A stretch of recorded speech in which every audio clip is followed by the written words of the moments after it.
The Power Play Post Show is on the air, covering minor league hockey since 2003, and now covering the Binghamton Black Bears with news, reactions, and in-depth interviews only heard here. And now, from the Box Studios in Kirkwood, New York, here are your hosts of the Power Play Post Show, Bob Howard and Taylor Welch. And hello, everybody. Welcome to another edition of the Power Play Post Show. This is the show for October 16th, 2025. This is season 15, episode number 11, and episode number 524. In the long-running podcast, that is the Power Play Post Show. We have a great show for you. We have a great guest. We have a lot of stuff to talk about. Obviously, everything that happened this past weekend, and of course, everything that's going to happen this upcoming weekend.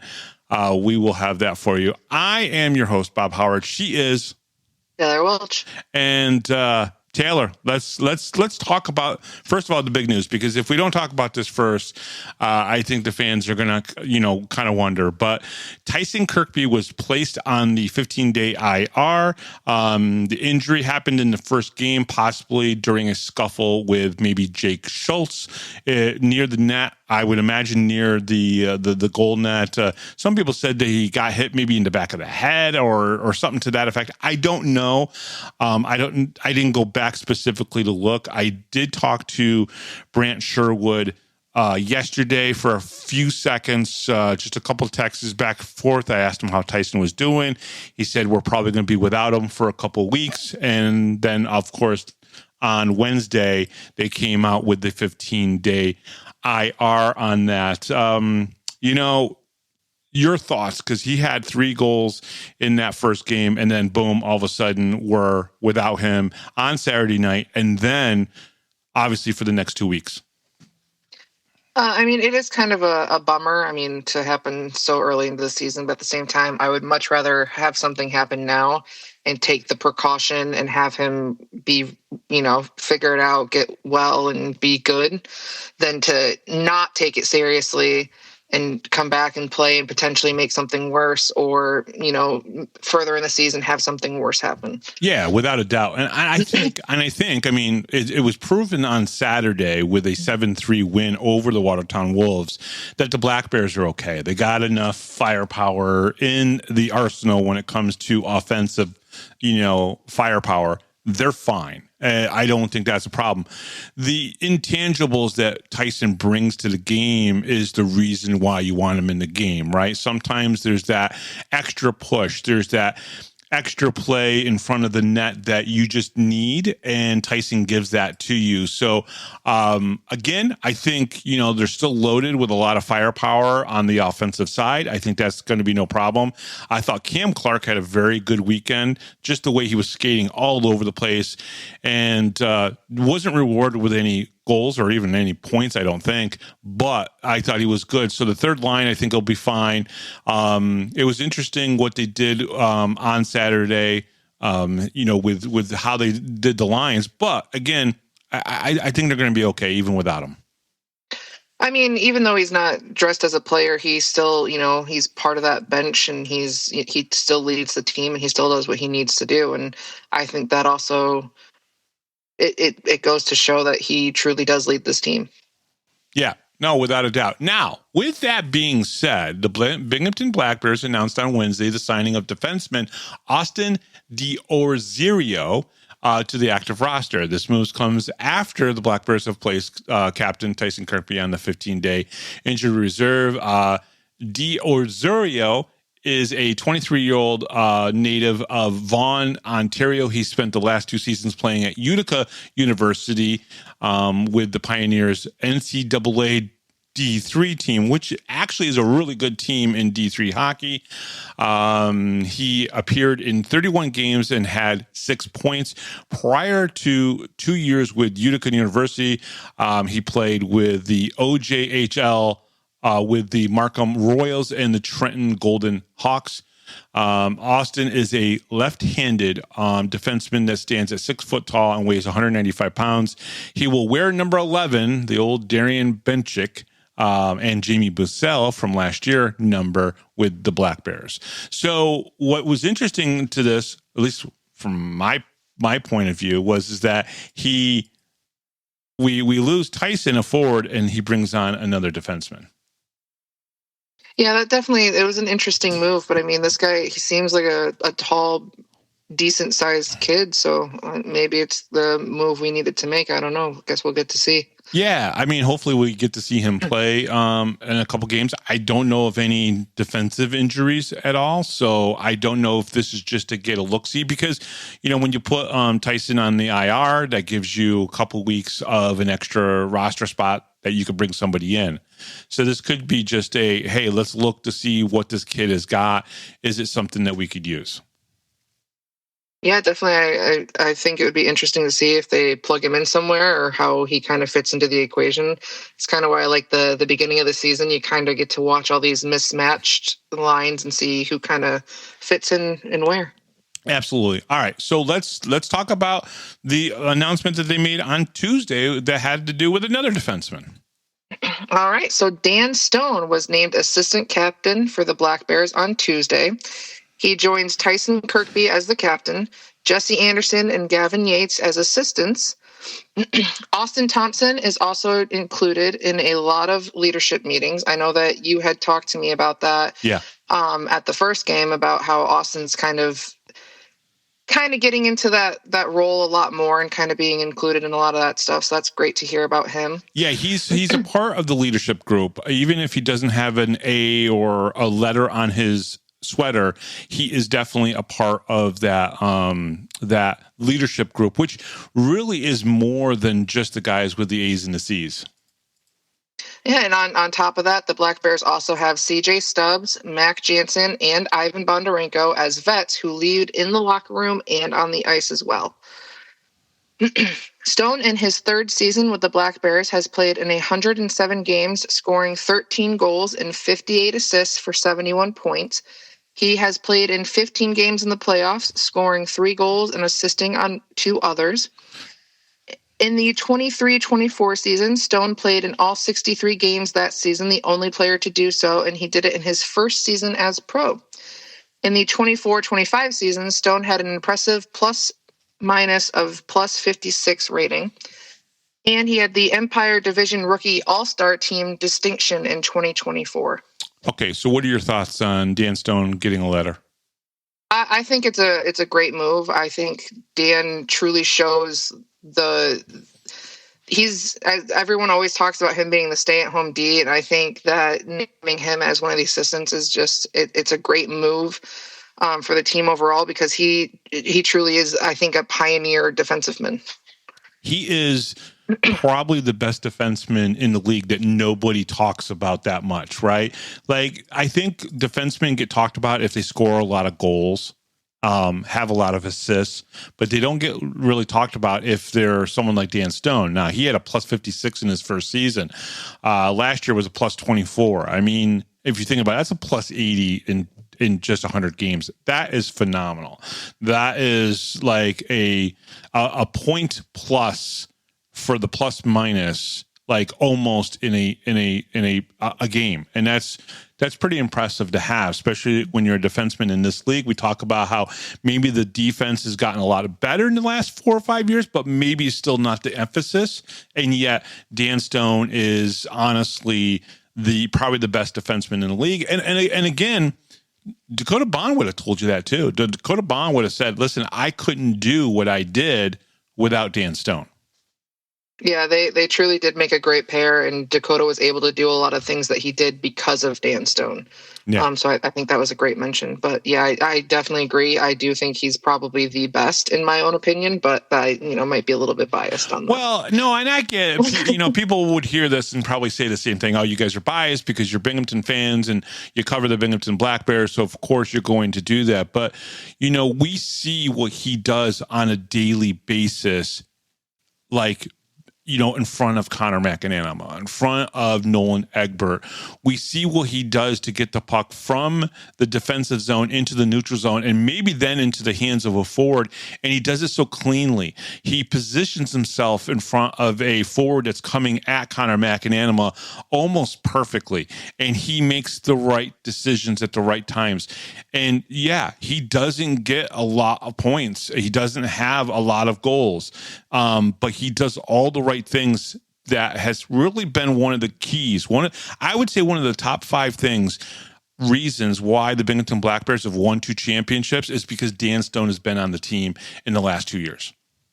Yeah, I definitely agree. I'll say that. I have no problem saying that. All right, let's talk a little bit about last weekend. All right, thoughts on the first 2 games against the Watertown Wolves. On Friday night, banner-raising ceremony night, the Black Bears win in a shootout 5-4. Tyson Kirkby scored a hat trick. Austin Thompson scored the other goal. Mac Jansen scored the lone goal in the shootout, and that was the game winner. Connor McAnanima saved 16 shots on 16 of 20 shots. Taylor, what are your thoughts on the game first?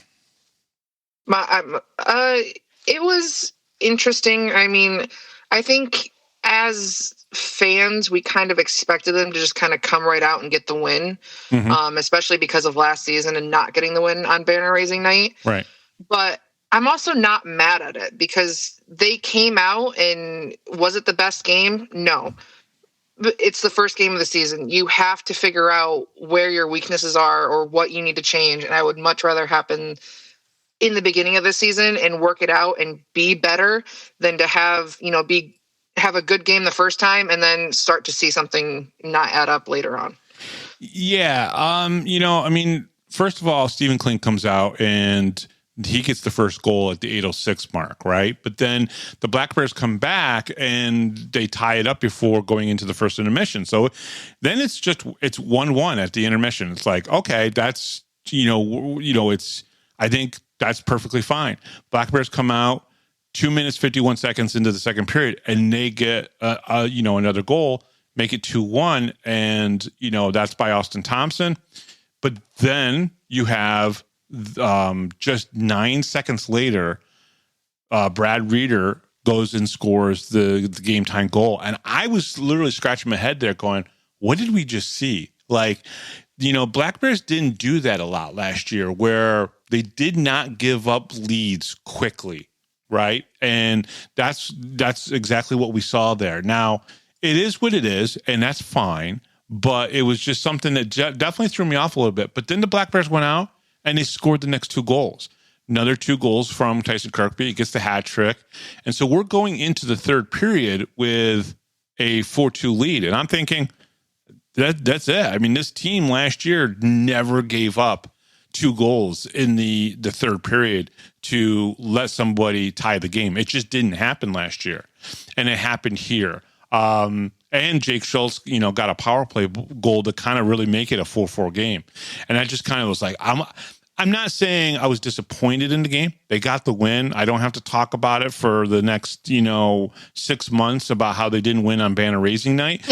But it was just the way this game went. Now, my little conversation with Brant, he basically said that he felt that they played good both games and that the power play was good and that, they showed how much better and dominant they were over the Watertown Wolves.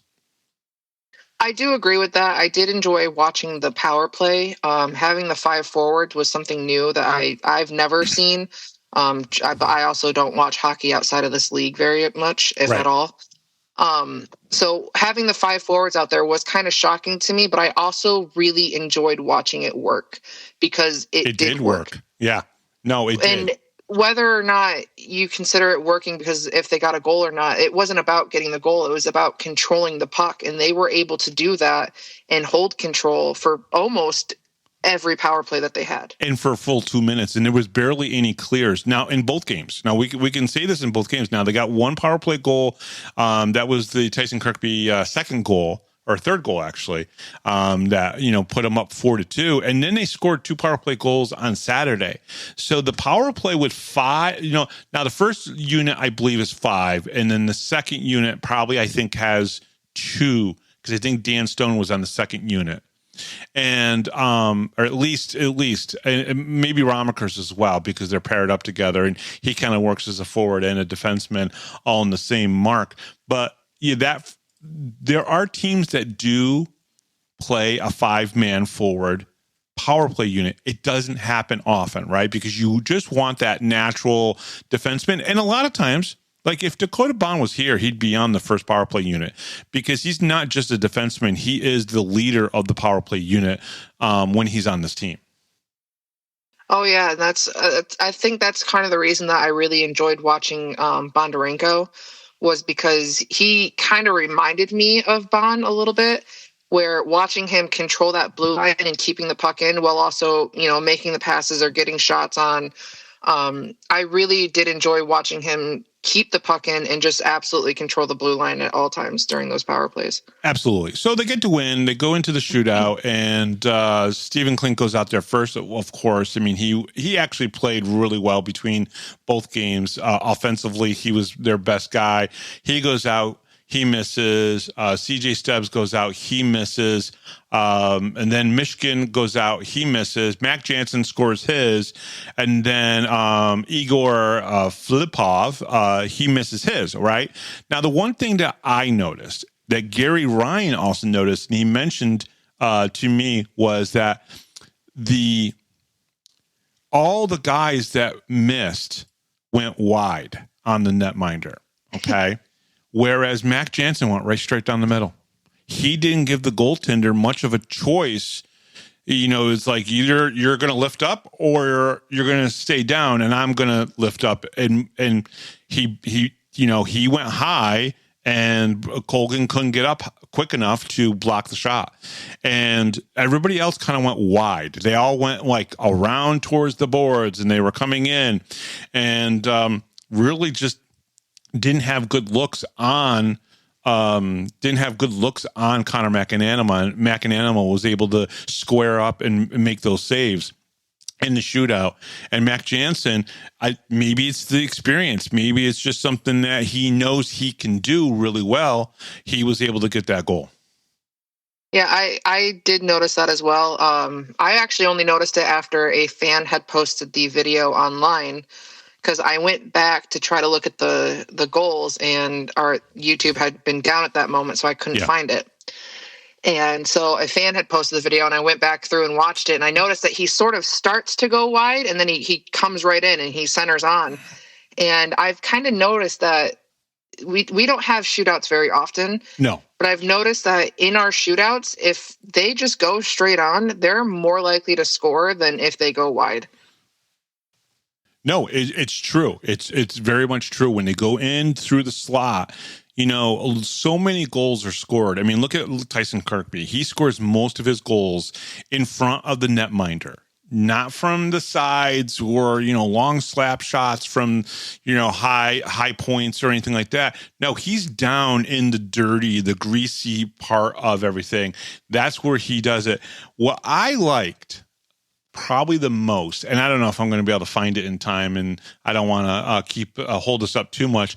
I liked the comment from Tyson after the game, right? They interviewed him at the end of the game, and I'm trying to think. Okay, here it is. So I do have it. Not happy with our performance. Winning in a shootout is not acceptable for us. Obviously, it's fine to get a win for the first game, but we have to be a lot better tomorrow. That was what he said after the game. And I like that. They won. Maybe it's not the way they wanted to win, and they're okay with at least getting the W, but they wanted to be better the next day. And I think they were. Yeah, I think it's something to be said about why Tyson wears the C, and the fact that they're happy to get a win, but they also expected better of themselves, and they weren't quite thrilled with the outcome. Yes. All right. So on Saturday night, first road trip to Watertown, first of 13 road trips to Watertown. Yay. Black Bears win in a more dominant fashion, 7-3. Tim Kim and Austin Thompson both scored 2 goals each. Mac Jansen, Cam Servone, and CJ Stubbs each scored a goal. Cam Servone is the first defenseman to score a goal for the team. Jake Schultz was more of a hindrance, as he was in the penalty box for like 3 goals over the weekend. Wyatt Freelander scored his first professional win, saving 25 of 28 shots on goal. And I do want to say about the Friday game, I don't think Connor looked bad, but I don't think he looked great either, right? Okay, first game of the season. Got to give the goaltenders a little bit of a break. All they're seeing is shots in practice. They're not getting any preseason game stuff. Not gonna bust them. I don't think it was him. I think it was just, you got to get through that first couple games. Freelander scored his first professional win, saving 25 of 28 shots on goal. What were your thoughts about this game? It was interesting, to say the least, at least in my opinion. I do think that Watertown hurt themselves a lot more. I mean, we ended up in the box a lot as well, which that's the part that I didn't like. In the first period, we were. After that, we only had one penalty in the last 40 minutes of Saturday night's game.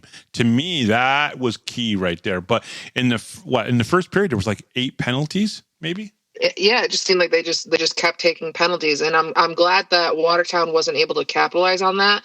But that's not something that I would like to see happen, because there are teams that could, capitalize on that. Yeah. So after the first period, it did settle down, and I was a lot happier. I'm kind of hoping that, Brant was like, you guys got to stop going in the box because you're going to hurt us eventually. So it did settle down, and that was awesome. Clark had a great game. The third line did really well. And even not having Tyson, but he was on the bench, and kind of putting Tim Kim in Tyson's place was an interesting move, but he really shined in that position. He did. And for being a smaller guy, he was not afraid to go right into those corners with those bigger guys and go after that puck and make sure he came out with it. Not just that, his speed and his angles, the way he cuts his angles. I liked him in both games, but man, when he was up there on that first line, he looked really good. Yeah, I definitely agree with that. Brant, what's funny is that I think Brant is going to be listening to this, because he was telling me a lot about Tim Kim, and he's going to be sitting there probably smiling as he's listening to this, because he's probably thinking, well, Bob, I told you so. But listen, I love it. I love it. Go ahead and do that every time, because if we keep winning games, that's all that matters. Yeah, that's kind of, I included, Brant saying how much he had looked forward to Tim Kim when I did the impact players, and that I think we're kind of starting to see that shine through, and we're going to see a lot more from him. Black Bears are not in first place in the division, but in third after the opening weekend, behind Topeka's Scarecrows, who took all 6 points, and the Port Huron Prowlers as well. The Prowlers took both games against the Hat Tricks, causing suspensions to the Hat Tricks, meaning they will lose 2 roster spots for this upcoming season. Now, I think probably a lot of people forgot that this is a thing, but in the Fed, even though they're using the NHL rules, if you get more than one suspension, more than one game in your suspension, and you get to 2 games, you guys start to lose roster spots. And they did that. I think the Prowlers did us a little bit of a favor, but I know you have a different opinion on that because of your thoughts on how Danbury is constructed and how they're playing and what's going on. And we'll talk about that after the Mac Jansen interview as we preview the Danbury Hat Tricks. But what were your overall thoughts on the 2 games, just as an overall thing? I think they were good. I think it's kind of a good feeler for how potentially the rest of the season could go, just because we face Watertown so much.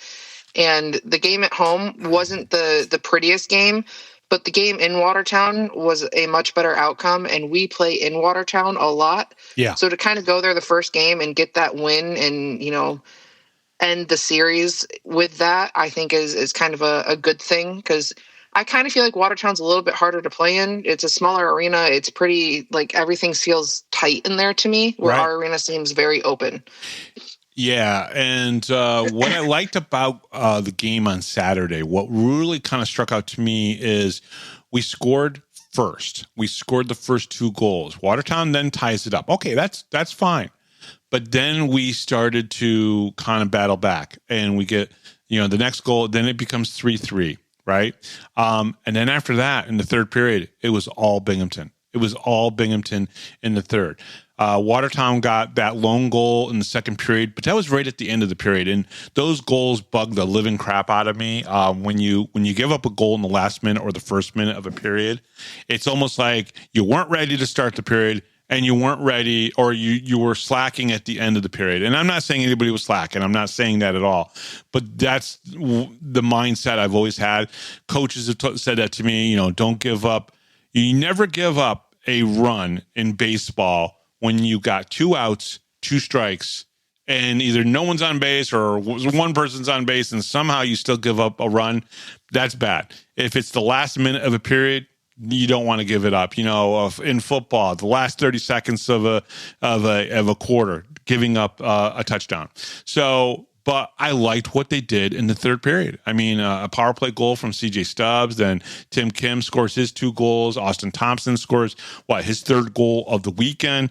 I just liked the way the end of the weekend happened. It was good, and they looked dominant. What I really enjoyed about Saturday was the amount of shorthanded breakaways that could have potentially gotten a goal. I mean, it came from several players, and it came throughout the whole game, where Schultz probably was in the box, and they ended up somehow getting control of the puck. And I know CJ had one. Mm-hmm. I don't remember who else had the shorthanded breakaways. I know that I wrote them all down on a slip of paper somewhere, but there was several shorthanded breakaways that I really enjoy those. Who do you think stood out the most impact player-wise from the weekend? From the whole weekend? Yeah. I mean, I wrote about Bondarenko on both days, but I've kind of already explained why. I just really enjoyed watching him on the blue line. And what's interesting is he had no point. He might have had 1 point or an assist or something, but no goals. But man, he seemed to be in every single play, right? Like if there was a good play that happened, it seemed like Bondarenko was on the ice somewhere. That's why I really enjoyed the second line matchup, because him and Mac Jansen just seemed to pair so well that they knew where they needed the other person to be, and they were always there when they were passing pucks and making plays. Like, they were just always in the right spot at the right time. Yeah. Yeah, 100%, 100%. Well, let's hope the Roanoke train coming to Binghamton keeps happening. I know Bondarenko didn't play with Roanoke, but Mac Jansen did, CJ Stubbs did, Jesse Anderson did, the head coach Brant Sherwood, he played with Roanoke. So again, the Roanoke train, you guys can keep sending people over to Binghamton if you want. All right, so let's get to the Mac Jansen interview, right? Speaking of Roanoke, speaking of having, I think, a good weekend. I think Mac Jansen had a good weekend. He had the game winner, obviously, on Friday night, had another goal on Saturday night. So he started off his season pretty good. He's also got 2 more assists to make it 4-point weekend, which is a good way to start. So let's get to that interview. We'll be right back right after this, right here on the Power Play Post Show. Hi, this is Don Biggs from the 92-93 Binghamton Rangers. Hi, this is Brandon Buchinski. This is Grady Wittenberg, the voice of the Binghamton Senators, and you're listening to the Power Play Post Show.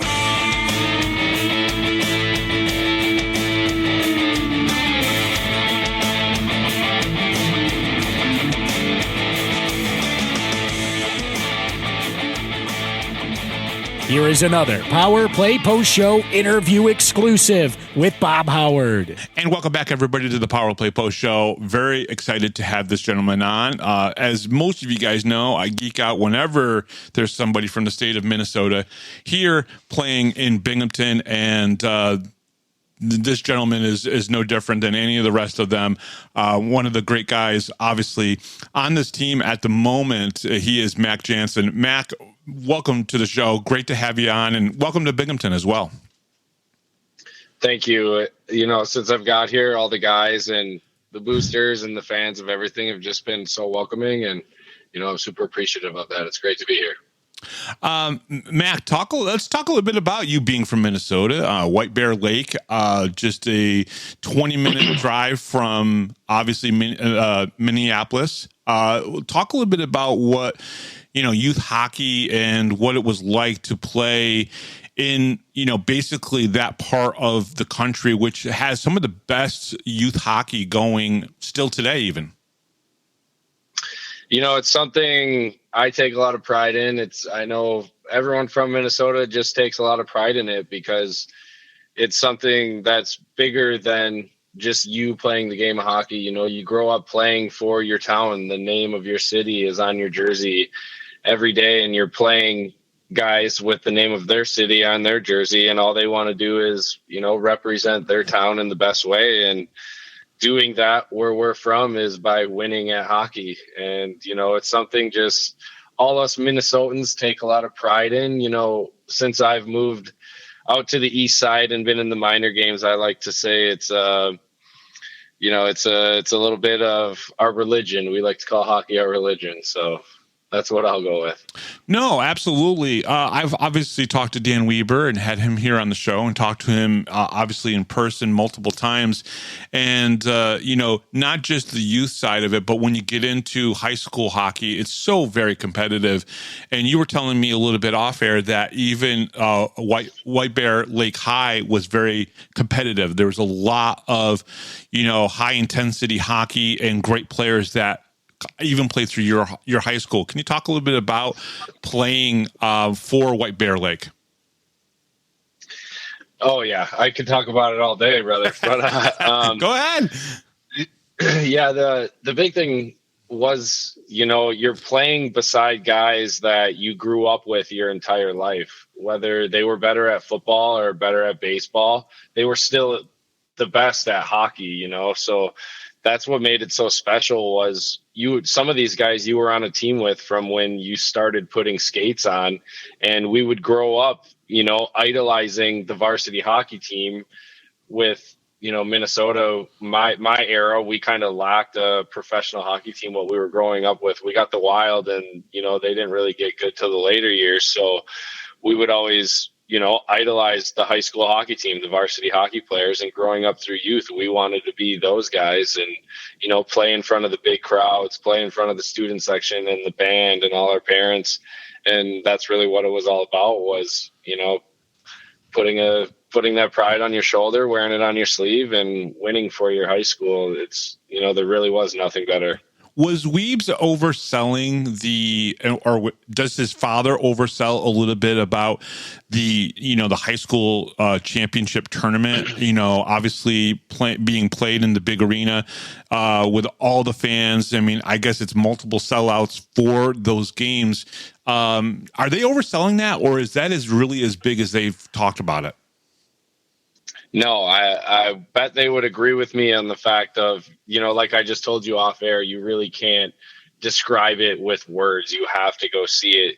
You have to go see an NHL stadium where the Minnesota Wild play is sold out, you know, half full of my school was orange, black, and white. So it's half full of neon orange. And then whoever we're playing, if they're blue or red, the other half's blue or red. And, you know, these fans are just screaming at each other and just wearing their everything they can think of for their city on their sleeve, and, you know, laying it all on the line just for that. It's at the best time of the year. It's right in the spring in Minnesota. Everyone battles those brutal winters where it's snowing sideways, and they get to make the trek down to the X and you know, represent what they worked for all year to get there. It's, you know, it was an honor that I got to play in there in front of my entire city. And, you know, that's something I'll never forget. But I would definitely say those guys would agree with me. And, you know, there's no way to describe it. It's something you have to see or be a part of to genuinely, you know, get the experience.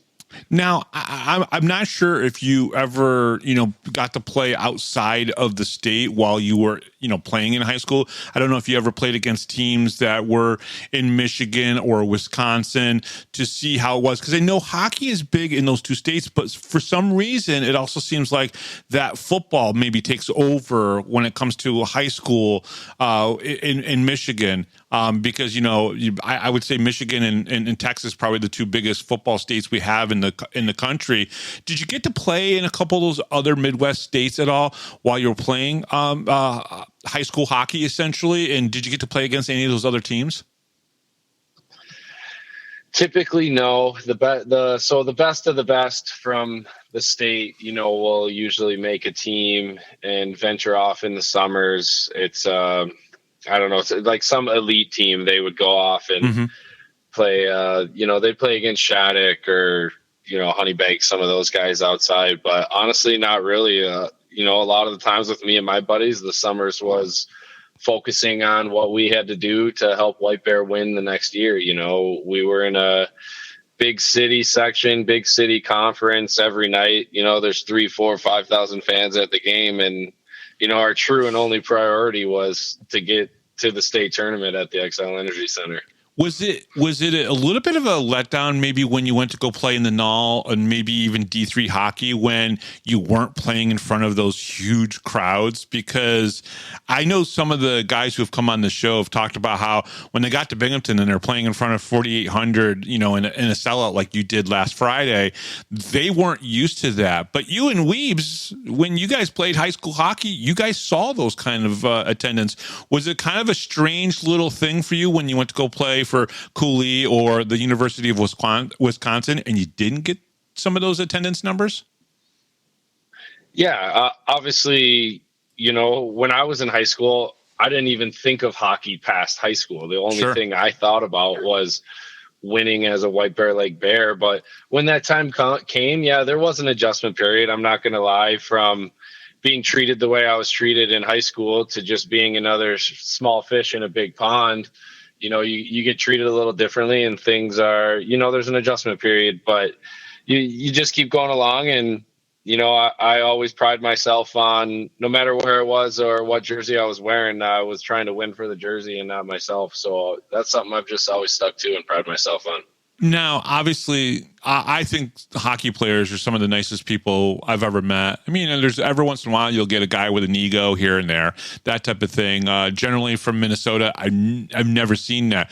When you went to go play in juniors and maybe even D3 hockey, did you notice some different personalities amongst some of the hockey players that you weren't used to? Because I'm sure, like on ice, totally competitive. Everybody wants to destroy the other team or the other person that they're facing off against, that type of thing. But, generally, when you walk into a locker room and the culture that I know Dan Brenner obviously was always about, and of course Brant Sherwood is about, is everybody getting along. Did you notice different personalities when you went to go play in the Null and D3? Yeah, you get guys from all over the country, right? All different backgrounds, all different coaching formats. It's just a lot of different hockey. And, sometimes it works and sometimes it doesn't. And, it's kind of cool to see when it does work, like we have here in Binghamton right now. It's a group of guys in the locker room all set on one goal. Not every guy having their own, everyone has their own goals, obviously, whether it's to get moved up or, like Sherwood likes to say, get moved up or win a cup. It's, the main goal in Binghamton is to win. Whether you want to be successful individually, you have to do that as a Black Bear to help this team win. And then if the team achieves that goal, you'll objectively, hopefully achieve your individual goals. So that's a great thing that not only Sherwood, but the core group of guys they have going here. It's a locker room that, has a culture of winning, and that's a tough thing to find at this level. And, I just came here to be the best player I can to hopefully help them continue to do that. Now, Mac, obviously you spent a lot of time in Roanoke, and obviously I would have to imagine the culture was very similar in Roanoke. Made the playoffs multiple times in a row. I know you won a championship. You were a leader in the locker room there. Are there similarities? I know that Brant thinks highly of Coach Brenner.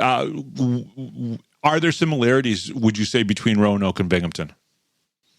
Absolutely. Well, first and foremost, it's winning, right? But that all starts with the culture, with the guys in the room, which, all points towards the head coach. It all starts with him and, setting a bar that has a bar that is only high, right? Like there's no exceptions for this. There's no exceptions for that. This is the way it's going to be, or we're probably not going to be successful. And, that's something we had a great group of guys in the locker room all set on one thing, and that was to win.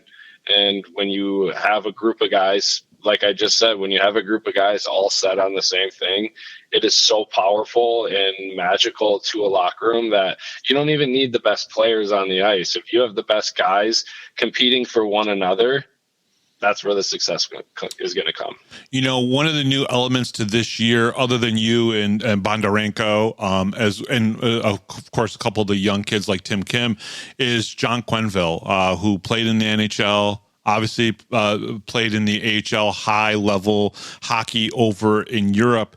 What do you think John has brought so far to the team that you can tell so far? He just brings that professionalism. He's such a pro. He's, first guy in the rink. He's in there working out, doing his things that he did as a player, but he's learning how to do them as a coach and, be a leader by example and voice, whether it's, him showing up early and doing his work and guys seeing that, or him putting in the effort with other players on the ice that need some individual work. And then just his buy-in and commitment to the team has been, it's very noticeable to veterans like myself, and I'm sure it's noticeable to the young guys too, how he's played at the highest level. He's playing at the level that every hockey player dreams of going to. Mm-hmm. And it's just pretty cool to see him give back to some guys that, we're treating this as our NHL. It is our NHL, and he respects that. And, he's just putting in the time and effort to do whatever he can to help the team win and be successful. Now, when you came into pro hockey, obviously there was Knoxville, there was Watertown, and then there was Roanoke. How different was it for you to go from D3 hockey into pro hockey? And I'm not sure which started first. Were you in Knoxville first before you made it to Roanoke? Yes, I was. I was in Knoxville for about 6 weeks. And then actually before that, I was in training camp in Pensacola, and that's where I met Sherwood. Oh, nice. And obviously that's just our paths crossing once of many times throughout the years. And then, I got cut from Knoxville, did a stint in Watertown for about a week and a half, and went to Roanoke around Thanksgiving in 2018, and was there for almost a decade later. What would you say was the reason why Roanoke stuck for you? Why was that team? Why was that? That part of the country people don't always associate with hockey, so to speak, right? And yet, boom, you were there, and there's been a lot of success there. It definitely started with the ownership group. The McGinns obviously have a huge hockey background, 3 NHL sons. The dad is obviously doing something right with what those kids are doing. And, Roanoke has a rich history of hockey. It just didn't succeed for some reason. And those guys had a vision, and they came in there and did it. I want to give a lot of the credit to, the guys that were there in the early years. They helped we had some younger guys in the room. We created this culture and this atmosphere and this passion and this fan kingdom of, winning, of success. And that's what we were stapled as. And we were fortunate enough to, have a locker room of guys that, went up and down for a couple of years, but, we had a handful of guys that were willing to just stay and be successful in Roanoke. And, the stats just speak for themselves from there. That's something that people will never be able to take away from us. And, that's the reason I made the transition to come to Binghamton, is because I see the same exact thing here. The stats speak for themselves.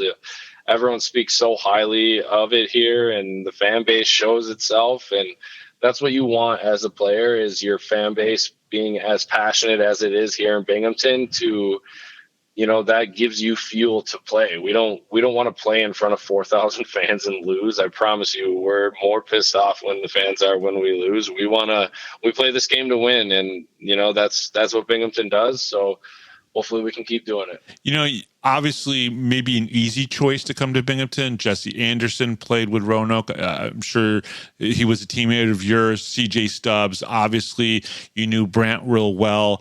Did it make it easier to make the decision because there were some players that you had played with in Roanoke here in Binghamton?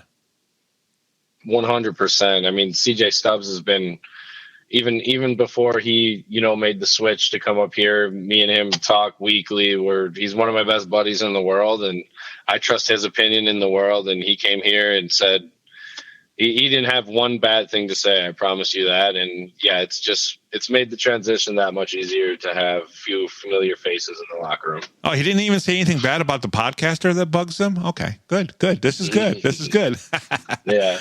But what about your relationship with Brant Sherwood? You talked about it a little bit. Obviously, you guys ran into each other in Pensacola, and then obviously, I think in Columbus as well, when you were in Columbus, and then, of course, in Roanoke. What's the relationship like with Brant Sherwood? It's honestly a brotherhood. I can legitimately say that. It's like an older brother to me. One of those first guys. You coming out of college, you're in the same spot for 4 or 5 years, and you get so used to that one thing.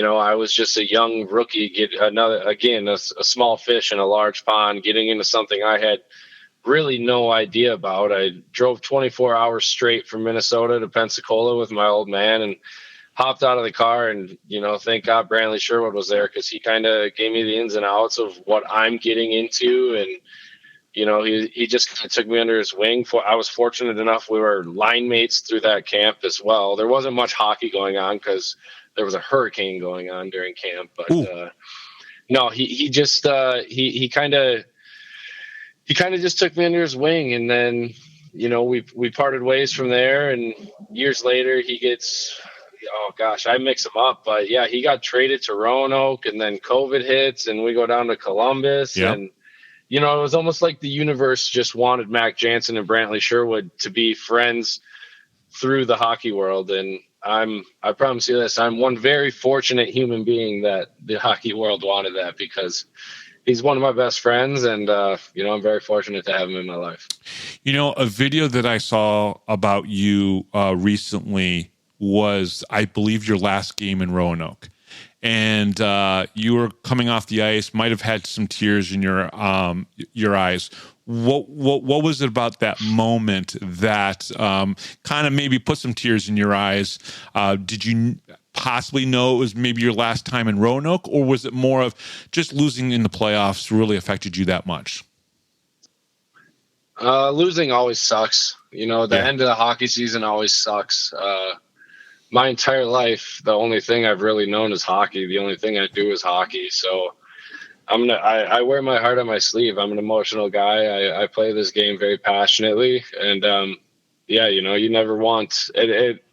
There's only one team that gets the season to end the way that everyone wants it to, right? And that year we got upset in a way that hurt a lot, and there was just a lot going into it outside of the rink and inside the locker room, and there was just a lot of ups and downs through that season, and we were so close. We had the team to do it, and unfortunately, it just didn't end the way we wanted to. And yeah, in the back of my mind, there's no doubt I was thinking that could have possibly been my last game in the Bergman Center. And it's a tough, cruel game we play, but there's always grass on the other side for new opportunity, and it's all about what you do with that opportunity and how you handle it. So how'd the conversation go to get you here? What did Brant have to promise you to take you from a place that you know really well in Roanoke, with that team, with that organization, and that head coach? What did it take to convince you to come to Binghamton? Really not much. I knew, obviously, his style of coaching. I knew the person he was. I knew the guys. I knew a handful of the guys he was coaching. Obviously, they say only great things about him. And, I've seen the fan base. I've heard about the ownership. I've just heard the way things are done here through many people that I trust and am very close to. And, I got to know Kirkby very well through working a hockey camp over a summer for 6 weeks. I was stuck with the guy, and I've only heard good things. And like I said before, the stats just speak for themselves. The wins speak for themselves. The fan base speaks for itself. Everything just speaks for itself here. And, I'm very happy I made this decision, and I can't wait to, give Binghamton a taste of what I am. And hopefully, like I've said multiple times, I can just be the best player I am to help this team, bring home that three-peat. What was night one like? What was the raising Baroning ceremony like? Maybe a little awkward for some of the players that weren't on the team last year to be there while they raised the banner. But then you got to play the game. It was in front of a sellout crowd. Give me your thoughts on that opening night, what that was like. Obviously, you guys win in a shootout. I think the person I'm talking to actually got the shootout goal to win the game. So in your first game, you get the game-winning goal. Talk about that first night. It was really cool. It was a lot of fun. Obviously, I've been in those guys' shoes, maybe not for a back-to-back, but winning a championship, getting to raise that banner in front of your home crowd, that's just really cool to see for those guys. Kirkby, those guys that won back-to-back.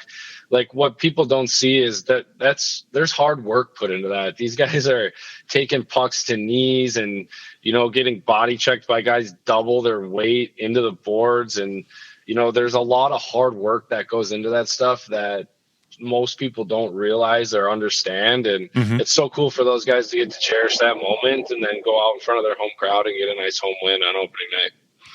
I know that you played 25 games, 5 with Watertown and 20 with Columbus back in 2021.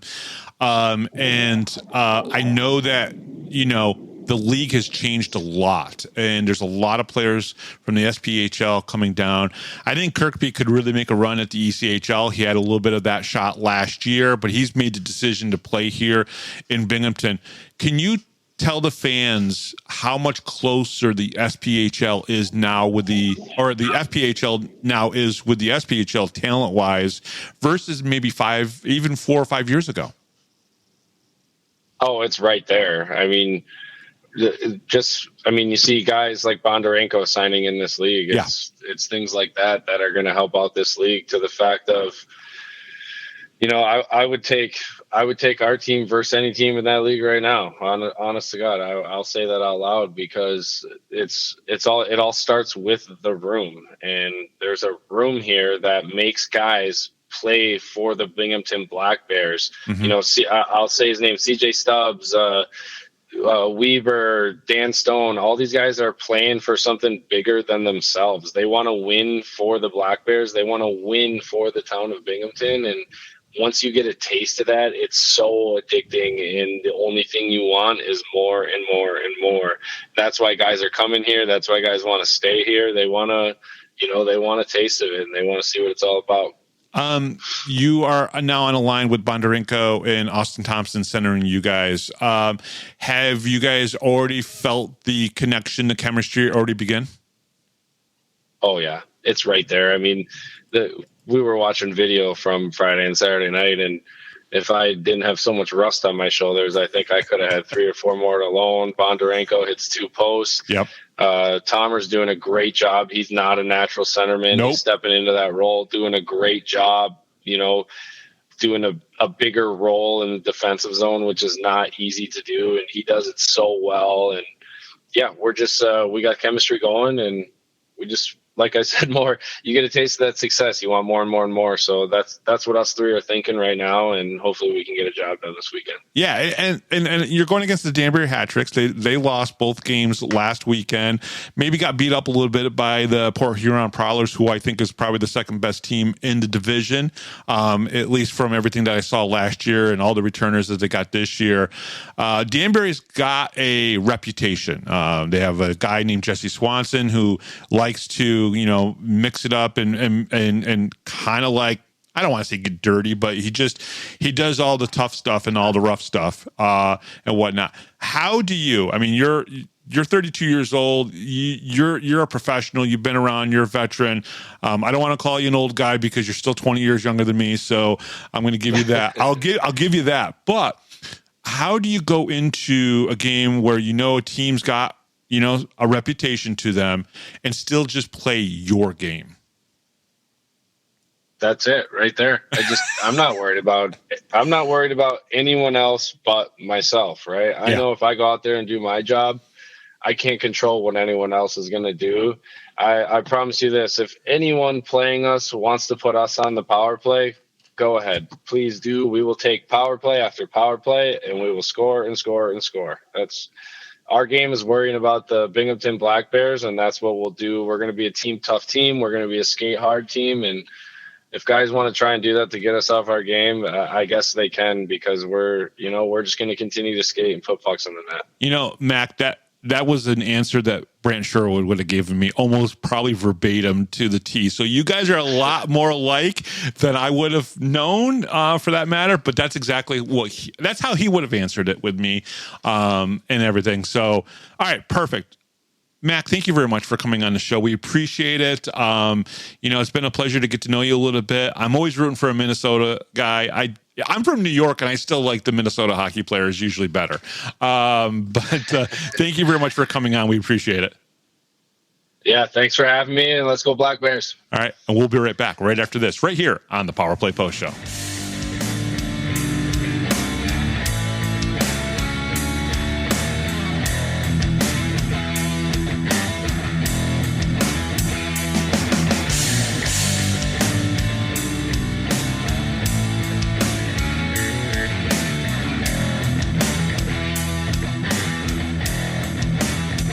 If you're a Binghamton hockey fan, then you need to check out binghamtonhockey.net for all your news, stats, information, the Binghamton Hockey Hall of Fame, top 10 lists, profiles, and so much more. That's binghamtonhockey.net. You're listening to the Power Play Post Show. And welcome back, everybody, to the Power Play Post Show. That was Mac Jansen. Now, I do want to say this upcoming Sunday on the Power Play Post Show, as Taylor and I are talking about the Danbury Hat Tricks games, we will have Mac Jansen back on to talk about the 6 more questions. That's right, 6 more questions. And so I'm going to read these off to everybody so you get to hear them. These are going to be this year's 6 more questions and Mac Jansen will be the first person to get them. All right, so I'm going to ask them like I'm asking Taylor. So Taylor, you have to answer these questions. Okay. Oh, boy. Who is the greatest influence on your hockey career? That would be number 1. Who would you say? Steve McAnanimal? I was going to say you, but, we can go with Steve if it makes him feel better. Oh, yeah. I think it'll help his ego a little bit. But I'll take it. All right. Number 2, what is your dream job outside of hockey? Outside of playing hockey, what is your dream job? So that's going to be the number 2 question. So what's your dream job?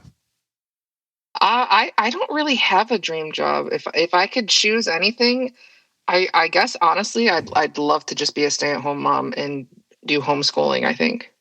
Gotcha. And if someone paid you like $1,000 a podcast to do a podcast, right? Which is not happening. So not yet. We got to get bigger. We got to get much bigger. Okay. Being a stay-at-home mom is a great job. So that's okay. Which artist is your Spotify playlist? All right. Which artist is on your Spotify playlist the most? What about for you? Probably right now it's Please don't say Taylor Swift. Oh no, I'm not a Taylor Swift fan. I used to be when she was like original and like when she was first country, I was okay with it. Okay. And then I'm not. Probably Breaking Benjamin if I had to go with something. Well, that's 2000s, early 2000s Breaking Benjamin. I like it. Well, they're coming out with new stuff now too. So which is great, which is very, very cool. Okay, number 4, who do you think is the most interesting guy in the locker room? I'm gonna say Weebs. Yeah, I like that answer. That's a good answer. All right, and number 5. This is obviously for the players, but we're having fun here with Taylor. Your favorite candy or sweet? Are you going to say the same thing as Mac Jansen? You can. Yeah. You liked his answer. You really did like his answer. I did. I really did like his answer. So do I say what his answer was, or do I just say I'm going to have the same answer as him? No, we're gonna say, fans, you need to listen to Sunday's broadcast and hear what Mac Jansen said is his favorite candy or sweet. That is Taylor's answer as well here. Okay. And then number 6, you've probably never answered this. It's going to be the same as it has been the last 2 years. A zombie outbreak has happened and you're locked in an ice hockey arena. Who is the one person, dead or alive, that you would want in there with you? In an ice arena, that's the part that's not. If it was just anywhere in general, I would choose my dad 100% because that man could do anything, but I do not think that he can put ice skates on. Well, he doesn't have to. You're just stuck in there. The zombies are all outside, and you just got to figure out how to survive. I guess then I would just stick with my dad because that man can do anything, and I'll cower in a corner because I'm not a zombie person. I love the fact that I can put people on the spot on this, right? There's moms and for you, probably Jeremy listening to this going, what the frig? You don't want me there? And, there's moms and dads and girlfriends, like Nolan Egbert's picking serial killers from years ago, and but no, you're like your dad. Okay, that's perfect. All right, one more thing I want to bring up before we get into the Danbury series coming up. Josh Fletcher joins the Lacombe Generals. While Josh Fletcher cannot come into the States at the moment, he is joining a AA men's senior league up in Canada to keep playing and staying in game shape in case he can come back to the Black Bears. So he'll be doing that. The Generals have already played 2 games on their regular season. He has not played with them yet. But that announcement came out today or on Wednesday, as we are recording this here on Wednesday. So Josh Fletcher, who cannot get across the border because of visa reasons, because that's just the way it is. He did break the rules a couple years ago, and it's very difficult for him to get over here. And when he does, it can be only for 6 months. And so he's got to plan that out properly so he can be here for a playoff run. I know Josh wants to be here. He's said it to me multiple times in multiple different ways. But I just wanted to put that out there for all the fans out there. Josh Fletcher going to play, but he's going to be playing up there. And that's fine. Him and Dakota Bond, let them play. And as long as they're playing, when they want to rejoin the Black Bears at some point, they certainly can. Yeah, I do think that emphasizing that, a couple years ago, he had stayed longer than his visa allowed. So It does make it harder for him to come over now. Yeah. And I think that's kind of something that a lot of the fans are not quite understanding because they're like, well, Dan Stone made it and, they don't live that far from each other. So how can he come, but Josh can't? It's because of that a couple of years ago. You do it once and they're, going to look you up and down and make sure that you're going to do it right this time. And it just takes longer to get through the process. How I understand it with Josh, it's like a 3-year probation. They want to make sure that he does things the right way. And so he needs to come over at the right time to make sure that he can be here until the end of what could be a potential playoff run for a 3-peat. So it's not that Josh doesn't want to be here. It's just, listen, we all make mistakes in life, and that's just the way it is. But all right, Taylor, let's talk about the Danbury series. Obviously, we got 2 games against them this weekend. Same kind of format as the Watertown Wolves, as we played a home-and-home series, playing 1 in Danbury and 1 in Binghamton. So the Black Bears will host the Hat Tricks on Friday, and then we'll travel to Danbury on Saturday. And as Bobby's kind of already talked a little bit about, the Black Bears are in the 3rd place in the Empire Division with 5 points. They have 1 win and 1 shootout win, both against the Wolves from last weekend. The Hat Tricks are in 6th place in the division with 2 regular losses, both to the Port Huron Prowlers, both games played last Friday and Saturday.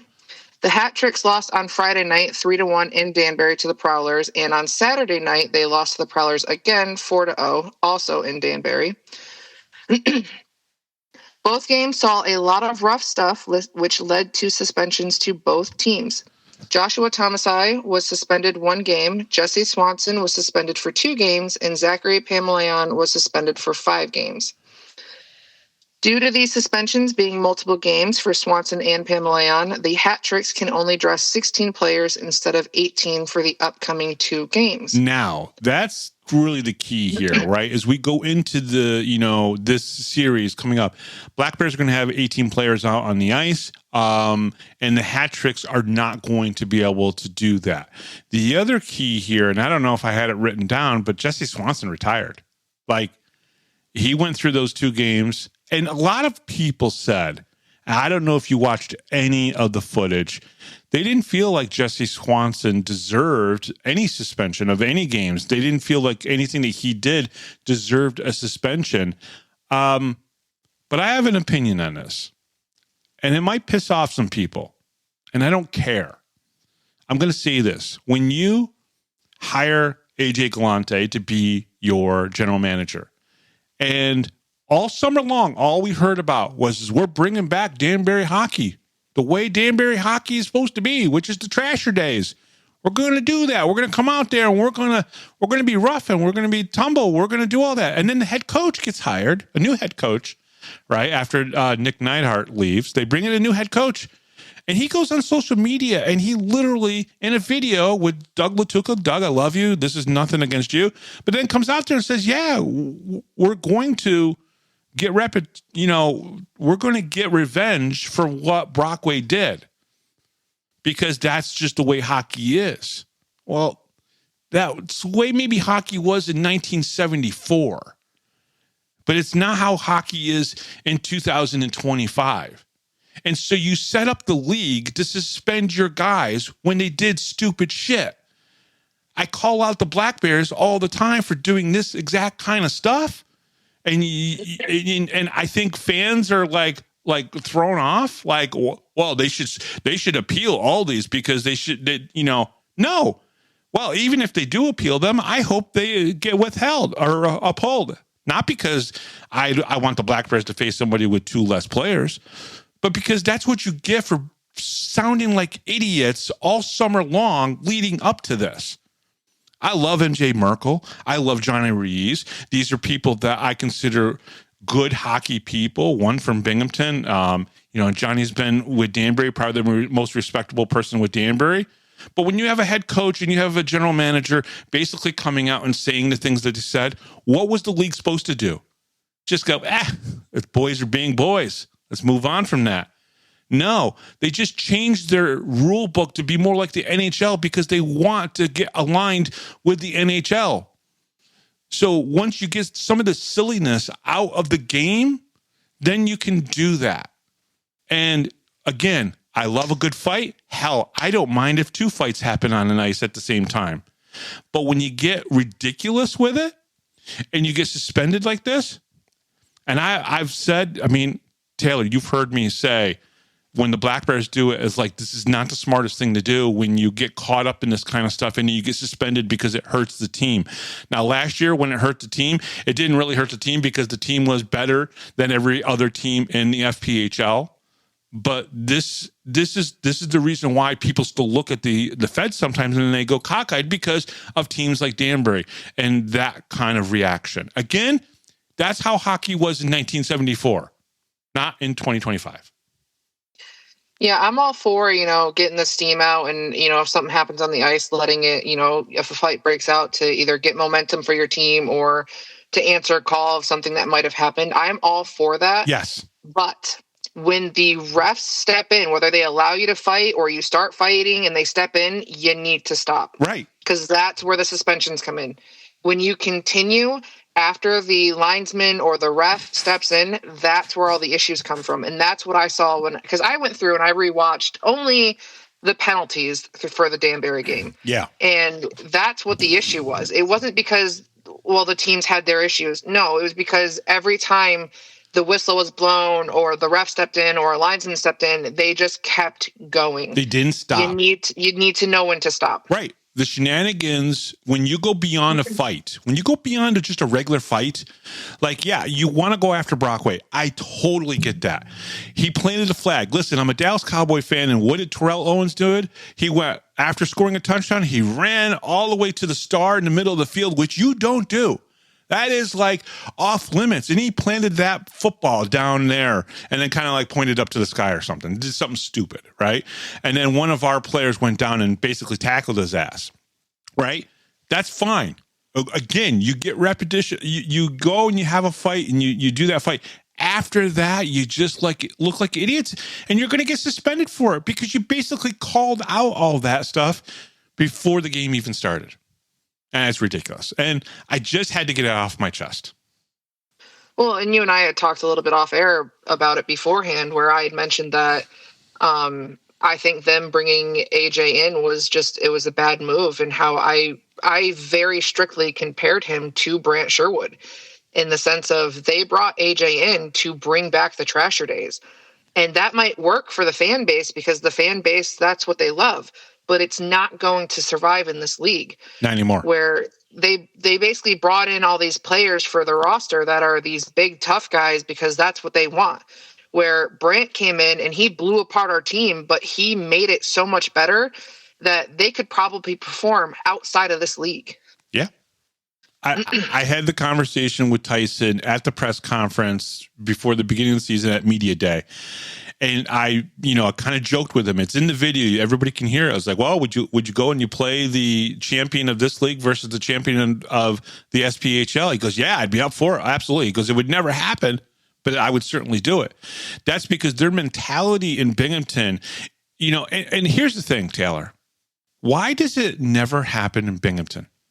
Why does all this weird stuff never happen in Binghamton? Happens in Danbury, happens in Blue Ridge. Doesn't happen in Binghamton. Doesn't happen in Carolina. Huh. Why is that? Because Carolina and Binghamton play hockey. There you go. Yes. See, somebody is listening to me. Thank the Lord. Somebody's listening to me because, yeah, it's about playing hockey. Hockey includes a fight once in a while, but not all the crazy, stupid ass shenanigans. And unfortunately, as we all know, because Brant Sherwood has been suspended, he gets drawn into that stuff. He's trying to protect his guys. He gets drawn into it.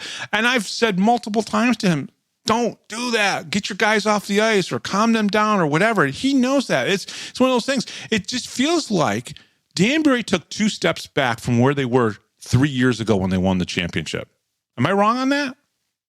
No, definitely not. And there's a reason why Carolina and Binghamton have gone back to the finals. Yeah. And easily it could have been Columbus one of those years as well, right? Columbus could have been in there.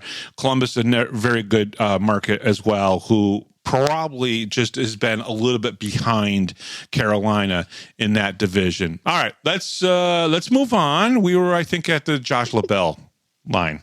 Yeah, so Josh LaBelle is the only player on the Hat Tricks who scored a goal last weekend for the Hat Tricks. And the Hat Tricks ran both netminders, Frankie McClendon on Friday night and Kyle Penton on Saturday night. Yeah. The one thing I want to say is that there were more fights and more guys involved in fights than there was than Danbury Hat Tricks goals. That's just a sad fact, to be honest. How many fights were there between the Black Bears and the Watertown Wolves? None. There were none. Why is that? Now, let's boy, I know I'm a little too hyped up for this, but Watertown, we thought coming into the first weekend was going to be walked over by the Black Bears. Now, they took the Black Bears to a shootout. They scored 4 goals. They didn't get any goals in the shootout, and then they scored 3 goals on Saturday at home in their home opener. The Danbury Hat Tricks scored 1 goal in 2 games. And what's amazing to me about that was like you said, Watertown had 5 days of practice, and that was it. And we all... Yeah, and I mean, Watertown, half their roster is previous Black Bear players. Well, I mean... about 4 or 5 of them, yes. Yeah, Jake Schultz, Darian Betchick, Andrew Uturo, Kyle Powell. I think that's the 4. It's not half. Well, I mean, they got Coachman, too, if you want to count him. I mean, there's a lot of previous Black Bears people in Watertown. Yeah, that's true. And you can tell that there's a lot of disgust with Schultz between several players, and even I think it was in the Watertown arena that it was after the game where Schultz laid a hit, and there was 2 seconds left of the game, and he was expecting somebody to do something, and nobody did. Yeah. Because what's the point? It's not worth it. It's not exactly. There you go. You got it. My favorite thing is when stuff like that happens on the ice, and if we're up by, well, let's say 3 goals. Yeah. My favorite thing that happens is when somebody tries to start something and Tyson just points up at the scoreboard. That is a thing for him. He does it. He did it this weekend. I think on Friday at one point somebody did. It was either him or Mac Jansen or CJ Stubbs. They looked up at the scoreboard and we were up like 4-2 or something at that point, right? And they were trying to. Not that I thought Watertown was trying to start things. It's just that's, I think they were getting a little antsy themselves, maybe a little impatient, and they were trying to get into the heads. And our guys were just like, look at the scoreboard. Look, we're winning. We don't need to do this stuff. All right. The Black Bears are led by CJ Stubbs, who has 1 goal and 4 assists on the season for 5 points in 2 games played. Tyson Kirkby, Austin Thompson lead in the goals department with 3 goals apiece, though Tyson will not be playing as he's still on the 15-day IR. The Black Bears have 6 players who have seen the back of the net. Kirkby with 3. Thompson with 3, Tim Kim with 2. I guarantee you Tim Kim's going to probably get 1 or 2 this weekend. Mac Jansen with 2, CJ Stubbs with 1, and Cam Cervone is the lone defenseman already with a goal, which is actually much earlier than last year. If I remember correctly, it took like a month for one of our defensemen to score a goal. Connor McAnanima is 1-0-0 with a 3.70 goals against average. That'll come down, and an 800 save percentage. That'll go up. Wyatt Friedlander is 1-0-0 with a 3.00 goals against average and an 893 save percentage. The Black Bears did have 3 power play goals last weekend versus the Wolves and moved the puck very well. And I think you and I and Brant Sherwood all agree the power play looked really good. How will the Black Bears continue to play minus Tyson, who's out with an injury? Your thoughts on that? They're gonna play like he's still on the team, in my opinion. He's gonna. I don't know if he's gonna be part of the bench or if he's gonna be actually sitting out. I imagine if it's nothing too serious, or maybe even if it is serious, he might still be part of that bench or still part of the whole game day situation. Mm-hmm. But I don't think it's going to affect how they play. Do you think that Danbury is going to now? Jesse Swanson isn't gonna. He retired. Okay, so the one guy who I thought has probably some of the best natural born talent on the team, played at a high level in juniors, probably has some skill, just doesn't have the mental fortitude to play the game the proper way. He's retired, so he's done. They've brought in a couple other players this week trying to improve their roster, but being down 2 guys, I think it's really going to still hurt them. I could see the Black Bears maybe getting a shutout this weekend or maybe kind of holding them to what Port Huron did. And here's the other thing that we have to think about. Port Huron is just as good as they were at the end of last year. Yeah, I think so far, just by judging how the outcome has been for the weekend, that Port Huron seems to be the only team that we're going to have a true competition with. Yeah, because we don't play Topeka, right? So Topeka could go in our division. Topeka could go and run like the next 15 games and win all 15 games and have 45 points after 15 games, and it won't matter because we don't play them. It won't matter. It will only matter when we get into the playoffs in the first or the second round, depending on how it shakes up. That, to me, is horribly crazy stupid. I don't like it at all. I just don't. I don't like not playing. Like, we play 3 teams in the other division, but we don't play everybody in our division. Come on. Do they play Port Huron? Topeka? Yes. I'm pretty sure Port Huron and Topeka play each other. So it'll be interesting to see how those games match up, right? And then how we match up against Port Huron. We can kind of gauge a little bit maybe how we'll match up with Topeka. Yeah, because, we compared last year where Port Huron learned how to play like Binghamton. So I think if you really want to know how Topeka is going to do is just watch them against Port Huron. And I think that'll be a good test to see how we would do against them. Quick shout out, CJ Happard was at the Friday's game for the rings, getting his ring. Don Oliveri, of course. Dylan Konecki was there. So that was pretty cool. It was great to see Dylan. Got to see baby Tete and Darian. So that was very cool to see them all there for the game. The banner raising ceremony, what were your thoughts on that? I mean, it was just like last year. It was like deja vu all over again. I mean, that's the bracelets fair. were a nice touch. I thought that was an interesting. I kind of enjoyed watching them, work and sync and do the different things that they did throughout the whole game too. That was the cool thing. But yeah, it felt like deja vu. It felt, maybe it's because it was the first game and it was like, I don't know, the way that it just kind of started the season. It felt good, like to just be back in it and to watch it all happen again. It just felt like it was, same story, same ending, and just kind of going about it again. All right. The Power Play Post Show is available on all major podcast platforms, including Spotify, Apple Podcasts, Pocket Cast, YouTube, Amazon Music, and iHeartRadio. Just search Power Play Post Show on your favorite app, and don't forget to subscribe. Join the conversation on Facebook. Search Power Play Post Show and become a part of our community. Be sure to like, comment, and share our latest episodes with your friends.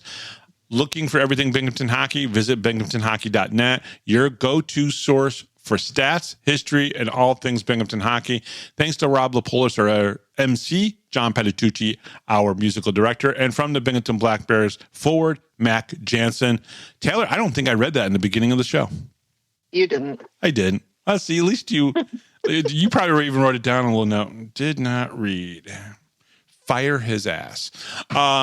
So that's pretty much it. I'm Bob Howard. She is Taylor Welch. And we'll talk to you next time right here on the Power Play Post Show.